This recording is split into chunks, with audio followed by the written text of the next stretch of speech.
So, this is, I don't know if Alex was a KSU student. Were you a Yes, he's KSU? an alumni.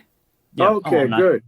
Okay, perfect. Wonderful. So the capstone for this summer is structured around having students pursue two kinds of beats.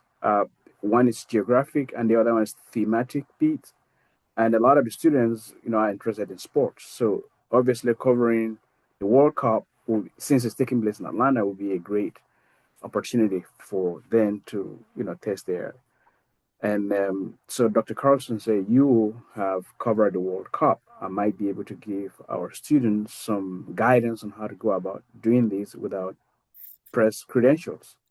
Okay. So, Yeah. and I invited them to participate, but of course, this is an asynchronous online class. So a lot of them will not be able to join in. So we say, okay, let's do this, record it, and then I share it with students in D2L.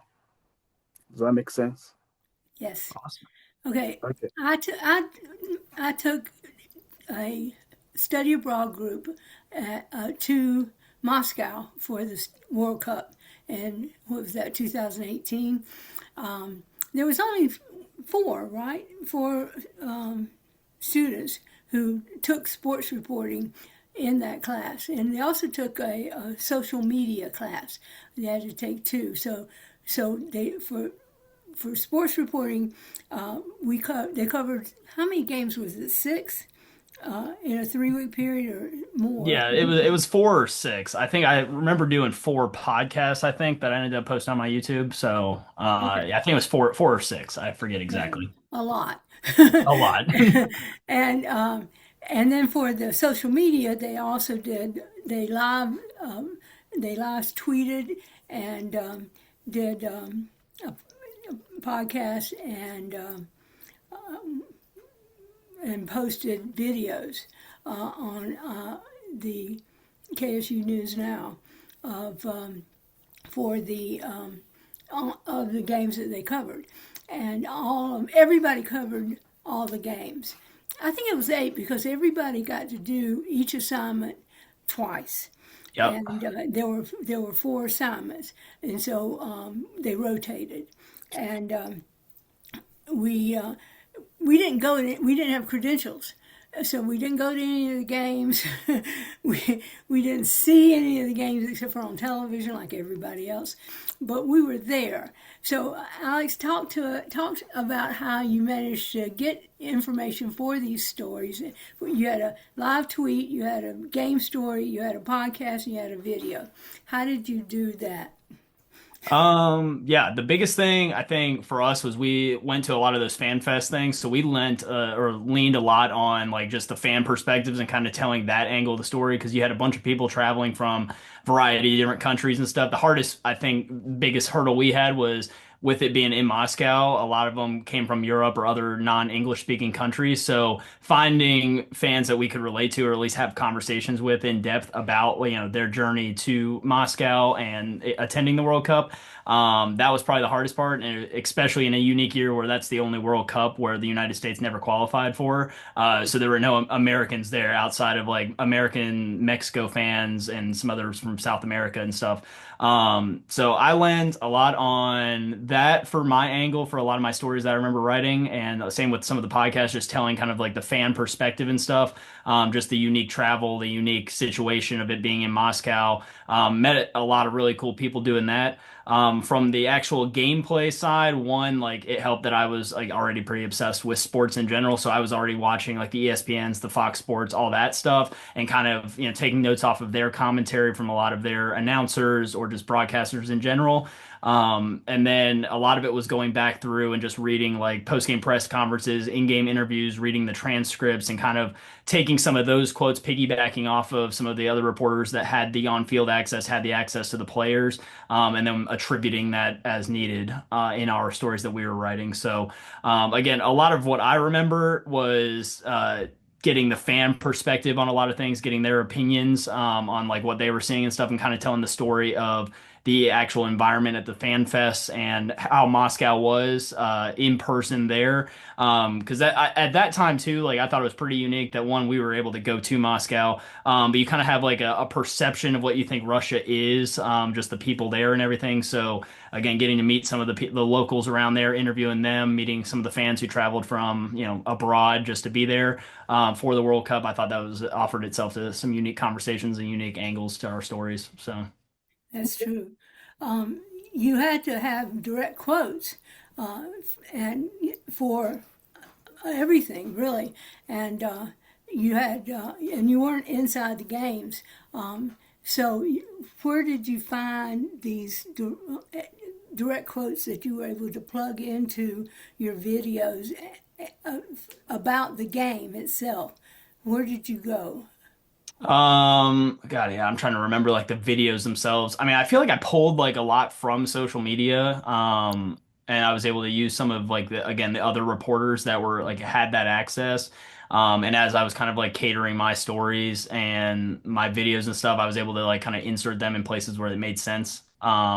So yeah, a lot of it was just kind of scouring like the internet, primarily social media, because you had a bunch of people at that time that maybe they weren't like the face of ESPN, face of Fox Sports, but they were doing local media for like Barcelona. I remember seeing a few different reporters were like live tweeting it themselves, but they had the access in the stadium.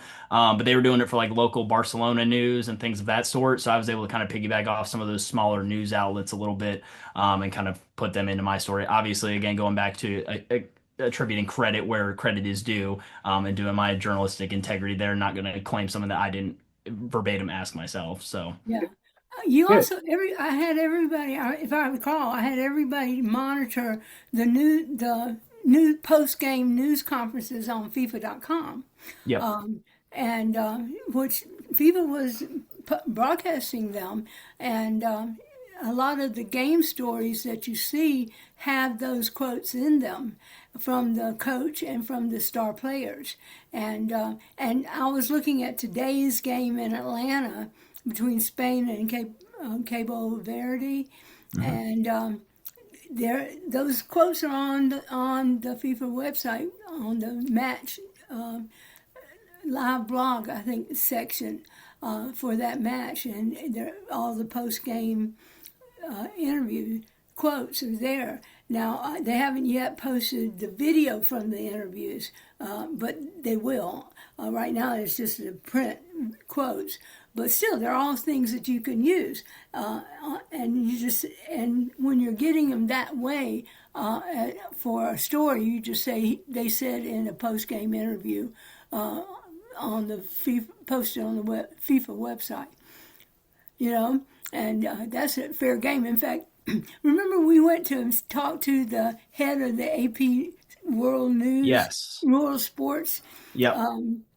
Michael Giorusso, and he said that's how they get their quotes. Yep. they they have somebody in the AP bureau monitoring the TV for those post game interviews, and as soon as they get a good quote, they send it out.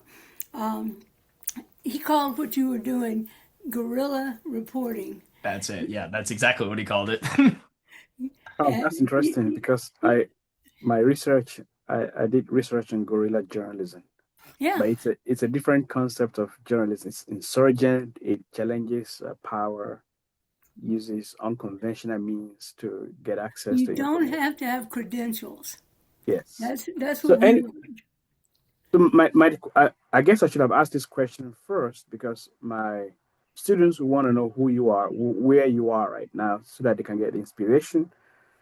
For you, you are an alum, and what do you do right now? So that's I wanted to answer that question along with this. What would you advise students now wanting to cover the World Cup to do based on the hurdles that you had to cross in Moscow? Language barrier, there were no Americans there, yet you wrote stories. And this looks like a much simpler assignment based on your experience in Moscow. So, given that background, what would you tell students to do right now if they want to cover the World Cup? Yeah, I mean, like Dr. Carlson said, I mean, the blogs and stuff are going to be a great place to start just for literally the full transcripts of what these guys are being asked post game. Some of them even have their in-game interviews and stuff. So as far as like the actual gameplay conversation and commentary itself, that's a great place to start. Um, yeah, I mean, social media now compared to when we were in Moscow in 2018 is completely blown up. So obviously, you got to check your sources and stuff on what you see out there and what quotes are actually real, because there's a lot of fake news out there now. But that would be a great place to go, in my opinion, as someone who works in social media too. That's where I get a lot of my like daily news now. But yeah, I mean, I think like with it being in Atlanta, one, the language barrier probably shouldn't be as steep as it was in Moscow. Like I remember telling Dr. Carlson, like we got off the plane and I didn't know any Russian, so like, literally couldn't read any signs or anything. Like you talk about being, thrown off the boat into the fire, for a lack of a better term. That was kind of crazy. But yeah, I mean, one, the biggest hurdle I had was not being afraid to go talk to people. Because people are always willing to share their story if someone comes up to them and is willing to ask them questions and stuff. Especially the ones that aren't like from America that came literally from out of town to be there. And again, with soccer being the world's game, like it may not be the most talked about thing in America, but it is the biggest deal to a lot of people in a lot of different places. I know we get kind of sidetracked and blinded by American football 24/7, which is literally what I do now. But yeah, I think that's something that is very unique for a lot of other people. But yeah, I think the FIFA blogs, social media are the first two that come to mind. And like Dr. Carlson said, like there's so much on there that isn't going to make like the main news, isn't going to make the Sports Center ticker and stuff. Like there is plenty of ammo out there and things you can pick up on in quotes to create some really compelling stories, even though you don't have the access to like ask them directly. And chances are too, like if you had a question you were going to ask a player or a coach verbatim, someone's probably already asked that. So if you have an angle on a story you're taking, scouring those blogs, scouring, social media as a whole, like I use Twitter a lot because there are a bunch of like young up and coming journalists that work for smaller outlets you may not have heard of that end up getting really good quotes and can tell really good stories too. So that would probably be, my best piece of advice. But yeah, just use the opportunity that you have and don't be afraid to go talk to people and ask them, what it is they're looking forward to and stuff. And what it's like being in Atlanta, especially if they're not from Atlanta. But yeah, hopefully that answers the question a little bit. Yeah, You but know, how about one thing yourself? we Who did, are you? one What thing what do we you do? did, one thing y'all Oh, did was go to sports bars yes. and talk to fans at sports bars, and there's plenty of them in Atlanta. There's also in there also a fan fest type venue for people who don't have tickets to go and watch the games in Atlanta, where there's going to be a lot of people who couldn't get in the games. Uh, and also in Atlanta, unlike in Moscow, almost every group of foreigners, people who are there from other countries who are there for the games, will have somebody in the group who speaks English. You know, Yeah. just to negotiate the hotel, and so you won't have as much of a trouble finding somebody who can interpret for the group. So you ask a question, they get all the answers and tell you what they're saying. So that would be easy, but you have to be at the fan group while the game's going on to be able to identify who you want to talk to, and then talk to them either probably after the game is over with. But this is something you have to do kind of in the moment and not at post game. 2 days later. That won't work. Yeah, and I would say that the fan fest, that was like honestly probably my like biggest memory was being at those fan fests and stuff. Like filming and like it's hard because it's soccer and it's kind of slow at times, but like man, you if you're filming at the right time, you get a goal reaction on one of those fan fests. They're almost going crazier than they are in the stadium. And then the best part is like you have all the cameras in the stadium. You can go find those goals and highlights on YouTube. Like take your angle of the fan fest plus like the angle that the broadcast got of the crowd going crazy at the stadium. Yeah, I just remember like I vividly remember the one video I submitted. Like there were like beer showers. I timed a goal perfectly. I think it was Argentina versus Iceland maybe. But I timed a goal perfectly. Beer showers everywhere. I thought my camera was ruined, but thankfully it survived and it came back to the States with us. But But yeah, so sorry, I did not answer the first part of your question, which was introducing myself. I'm Alex Keller. Currently serve as the assistant athletic director for football creative for Auburn football. So basically, run the social media, oversee our creative team. So graphics, photo, video is all coming out of our department here. But yeah, that's kind of how I really took a lot from the social media aspect of our class. Kind of just snowballed that into, took my passion of sports, snowballed my experience in social media, and then, kind of a few stops along the way, but now we're overseeing a team of five internally with our football team here. So, Where good, bad, where is and that? different. I'm sorry. When you say here, where is here? Auburn University. So Oh, I'm in Alabama. in Okay. Alabama. Yeah. So I'm right down You the you road. kind of segued right into that job from college, didn't you? How much did your Moscow experience help you get this job? So the Moscow experience helped me, I think, really identify going into my senior year because that was my junior into senior year. That's where it really helped me hone in on this is what I want to do. Yeah. Because I remember when we were on that trip, Dr. Carlson, either it was Michael from the AP or someone, or maybe it was another class. I don't know. Someone came in and said that like traditional journalism is like kind of dying as far as like, we're not hiring writers and reporters as much like to come be in the room. But I knew I wanted to work in sports. Like that was my whole thing. I knew very early on I wasn't going to be an athlete or a professional athlete, which is obviously a lot of young kids' dreams is to be a professional athlete.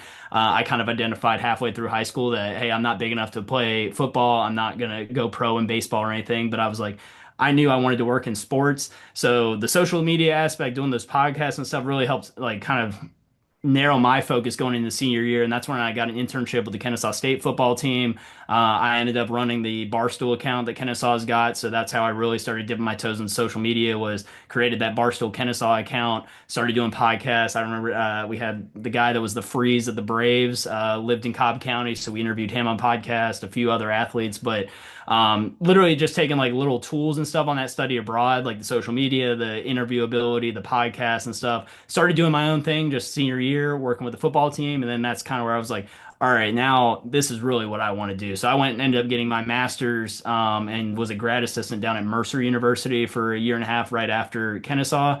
Um, Graduated there December 2020, moved up to Virginia, got a job with their football team doing, very similar thing I was doing at Kennesaw and Mercer, running social media, doing graphics and stuff of that sort. And then an opportunity presented itself at Auburn 8 months later. So I've been here at Auburn in this role. It's kind of grown a little bit. My title's changed along the way. I was originally hired as director of creative, and now I oversee a team of directors. So, yeah, it all kind of, in hindsight, doing this little call and everything, it's kind of made me realize, like, yeah, you know what? Actually, this study abroad and doing these little projects kind of really helped narrow my focus. And Let yeah, me I just just say knew you were by far the best podcaster we had. I appreciate it. Your podcasts were stellar. And comparing everybody else's to you, they all suffered. Your podcasts were great. Well, I They, appreciate that. they were very good. You got an A on all of them. So a lot of the students might be considering the coverage of the World Cup as a feature story. So what advice would you maybe let's Dr. Carlson, if you want to jump in there, if they want to do as a feature story, what sort of I would, I was thinking before this thing started, Cabo Verde is number 64 ranked, and they just held Spain at number one to a 0-0 tie.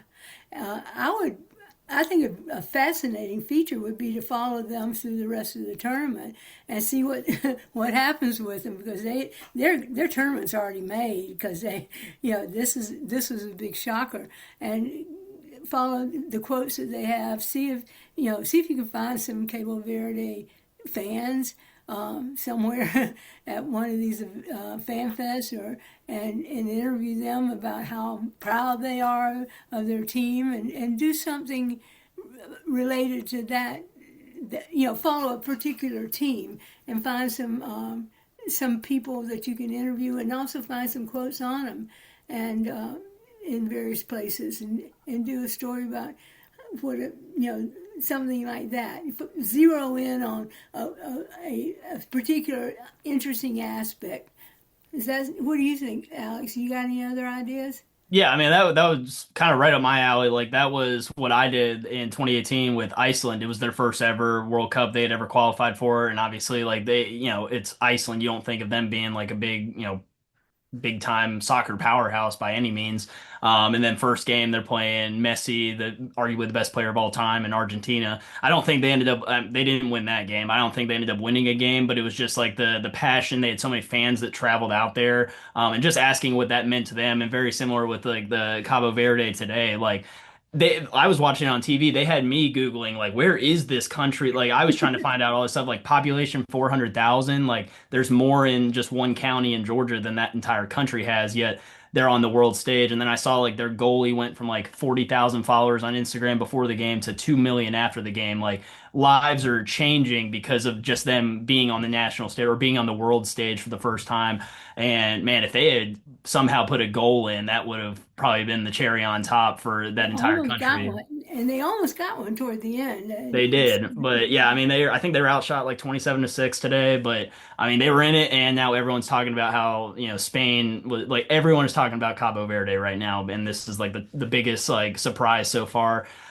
Since obviously Curacao yesterday scored their first ever goal in their first ever appearance against Germany. Now they went on to lose 7-1, but I think a lot of people looked at Spain versus Cabo Verde today as, hey, that's going to be just like Germany was yesterday. It's going to be a blowout. No one's going to think about it. Now it's the talk of the sports world, at least for this afternoon. So, Yeah. um, but yeah, going back to the features, like Dr. Carlson said, like finding those like unique angles, finding those unique stories where it's like, it's always someone's first time, first appearance. For Spain, like, you could find it. There's a feature with every given team. There's always a unique story or like someone who wasn't supposed to be this big time athlete is now like the face of the entire country, right? Like Spain, like had they had done something like their storylines, the Yamal, I forget, he's like 17, 18 years old, but he's like the next up and coming Messi Ronaldo type. So like there's a storyline there. It's his first World Cup. Obviously you have the U.S. men's national team. Everyone's going to be talking about them, and obviously it's on home soil for us. So I thought they had probably one of the better starts to a World Cup. They had 4 goals on Friday, which was more than the entire last World Cup in 2022 combined. So there's always a storyline, especially for some of those smaller countries. And if you're able to find the fans to go with it and like go find their story and attach it to that, like, I mean, I think it's a home run. But like you said, Dr. Carlson, like I personally would go read that if someone was talking to, to some Cabo Verde fans that either traveled from there or like had some sort of family tie back home there. But yeah, I think the feature element's super cool because it's less about the on-field action, more about the story itself. So, and then obviously you attach the game to it, and it's really cool. Let me make one point though. If you're picking quotes up from social media, from from FIFA, you make sure you attribute it very carefully because you're not talking to these people. You know, the only quotes that you can just say somebody said are the ones they said to you. And that's the biggest problem with these kind of stories is you can't talk to the Cabo Verde goalie, but you can probably find some really great quotes that he said on to other people who had access to him. But make sure you say that who he said it to when you use those quotes in your story. Um, I think that's all. that there's something else that I mean, I want you guys to talk about, which is AI, the use of AI, Oh, particularly visuals, graphics, videos. There's a video that's going viral that's supposed to be from a Brazilian game where a man was seen ogling, looking at the boobs of a woman, and he was caught doing it, and he took his face. If that were true, that would be very interesting, but it never happened. It was an AI generated thing, and it's been going. Most people don't know that it's AI generated, and they are talking about it, laughing over it. And I imagine that there will be several such videos coming up based on this World Cup. So, how would we? How would anyone? How do you suggest that reporters or it's students the be source. careful about You have to be AI careful with generated videos? the source of video. I think the video that is broadcast through FIFA, their news websites are going to be the FIFA generated video from either the games or from the news conferences, and those you can say you can use because you can there you can attribute that to FIFA and be pretty confident that they actually did it. They're not going to put AI generated video on FIFA.com. And if you're going to use video, particularly, I would get it not from a Google search. I would get it from a legitimate type news organization's news show. And that's it. I wouldn't go any further than that. I go to ABC, CBS. AP is doing a lot of video, and you can trust their video is not AI generated. So go to apnews.com and go to their sports section and see all their video. But make sure you're using, video that you can trust. And you can't trust Google search video, period. Anything you it might be legit, Social media video. and you can't tell.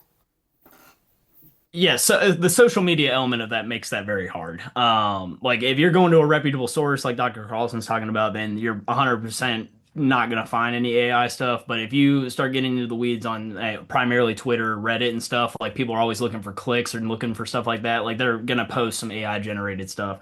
And I mean, typically, like the video you're talking about, like I remember seeing that one. Like typically, if it's too crazy, like if you're watching, you're like, this is outrageous. There's no way this is real. It's probably not real. Like at the end of the day. So now it is getting harder and harder to kind of discern between reality and AI.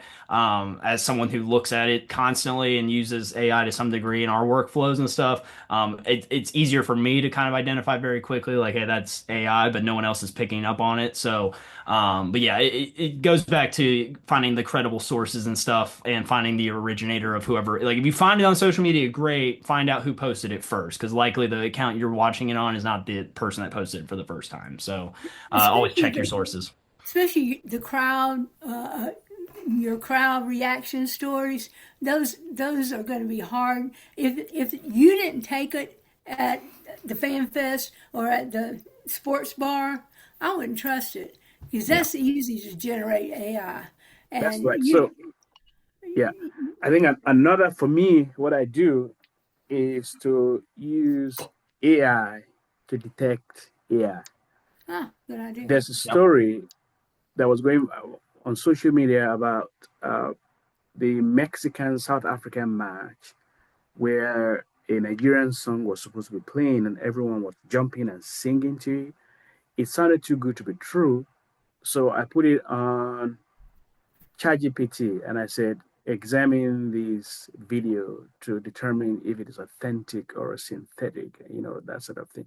And it came up and it said, no, that's not true, that the video is not real. And then it also searched the internet, the web, to find if stories correspond to what it says in the video, and it says none. So I knew that was not a real video. That's what I'm thinking. Only use crowd shots that you yourself take. That's the best rule of thumb. And you're not going. The only thing you're not going to be able to get is interviews with the coaches and the players, and those you have to make sure you get it from a credible source. But anything else, you take it yourself. That's the best rule of thumb. Yep.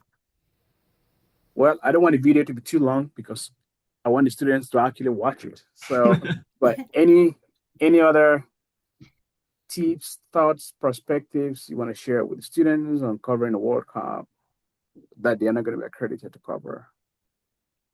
Watch the game.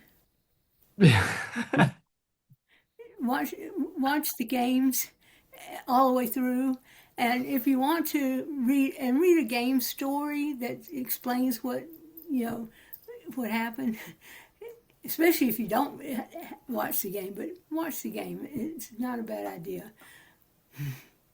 Yeah, I mean, my best advice would be have fun while you're doing it. Nothing's gonna make a story seem more and more authentic than if you're actually invested into it yourself, and try to get something out of it. Like one, it was easy for me because we signed up to go to Moscow. We knew what we were getting into. It's not like we just drove down the road and we're like, oh, we have to spend a Saturday at a fan fest. Like this sucks. No, like if you go in and like you want to like have fun, like people are always willing to tell you their story and always want to talk to people or to anyone that's willing to listen, ourselves included probably. So, yeah, the more fun you have, the more you invest into it, the more it's going to reflect into the story and the content you produce from it. So, and again, these only happen once every 4 years. We're just grateful and blessed to have it on American soil, and have one literally right down the road or right up the road from me in Atlanta. And you don't have to travel 10 and a half hours away to catch a game on the other side of the world. So, yeah, it means a lot to a lot of different people. So just have fun and cherish the experience because these only happen one every 4 years, and who knows when North America or Atlanta will ever host a World Cup game again. So. And that'd be another angle too. Talk to the local businesses and stuff about what it means, or talk to some people in the city about like what it means to have a World Cup here. Like obviously we hosted the Olympics in 1996. That was the year I was born, so I know a lot of these students probably weren't even born when that happened. Like this means a lot to a lot of people, a lot to the local economy of Atlanta. It's going to bring a lot of money, a lot of extra eyes on our city and stuff. So I think there's a lot of different angles to take. So if soccer's not necessarily your thing, then find an angle in some way that you're in something that you're interested in, and find a way to tie it into the World Cup. So, Thank you. Appreciate it. absolutely. And thanks, Dr. Carlson, for arranging this, and thank you, Alex, for sharing your thoughts and perspective. I'm sure students are going to really benefit hearing, from you and your experiences. I'll also be inspired by the work you do. I have a lot of students who are interested in sports. I would say almost 80% of the students want to do something with sports. Cool. Yeah, Well, it's that's one ever of the reasons. expanding. Yeah, It's ever expanding. When I got into it, like there were hard, like when I got here 5 years ago, there was only three of us, or two of us full time, and now we have a full team of five. And then if you add all the other folks on the athletic side, and this is simply just the creative content element, like not even counting the marketing and stuff, but people like between the photo, video, and graphic designers we have, we're at like 30 plus just at Auburn. So it's an ever expanding field. The world of social media is ever expanding. If it's not team specific, there's news outlets, there's new podcasts and stuff constantly being made. So. Yeah, it's no better time to get into sports and help tell the stories of these athletes than now. So, And I'm grateful that the sports reporting class is doing well. I understand there's a demand for the class. yes, I it's hard. started that class That's uh, true. I know. a long We time actually want ago, to change the name of our major to journalism and sports media.